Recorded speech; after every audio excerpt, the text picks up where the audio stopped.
આતંકી લખવી જેલમાં રહીને પિતા બની ગયો। અલ્જીરિયામાં ઓવૈસીએ પાકિસ્તાનને ઉઘાડું પાડ્યું। ઓલ ઇન્ડિયા મજલિસે ઇત્તેહાદુલ મુસ્લિમીન ના વડા અને હૈદરાબાદના સાંસદ અસદુદ્દીન ઓવૈસીએ આતંકવાદને પ્રોત્સાહન આપવાના બેવડા ધોરણો બદલ પાકિસ્તાન પર આકરા પ્રહારો કર્યા।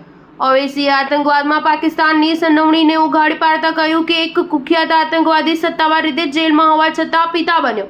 ઓવૈસી સર્વપક્ષીય સંસદીય પ્રતિનિધિમંડળનો ભાગ છે અને હાલમાં અલ્જીરિયામાં છે। તેમણે ભારતીય સમુદાયને સંબોધિત કરતા પાકિસ્તાનનો પર્દાફાશ કર્યો। ઓવૈસીએ કહ્યું કે આતંકવાદીઓને આશ્રય આપવાની ઇસ્લામાબાદની નીતિ દક્ષિણ એશિયામાં અસ્થિરતાને પ્રોત્સાહન આપે છે। તેમણે આતંકવાદી ઝકીઉર રહેમાન લખવીનો ઉલ્લેખ કર્યો અને પાકિસ્તાનના વલણની ટીકા કરી। ઓવૈસીએ કહ્યું, ઝકીઉર રહેમાન લખવી નામનો એક આતંકવાદી છે। દુનિયાનો કોઈ પણ દેશ આતંકવાદના આરોપોનો સામનો કરી રહેલા આતંકવાદીને જેલમાંથી બહાર આવવા દેશે નહીં, પરંતુ તે જેલમાં બેસીને એક પુત્રનો પિતા બન્યો।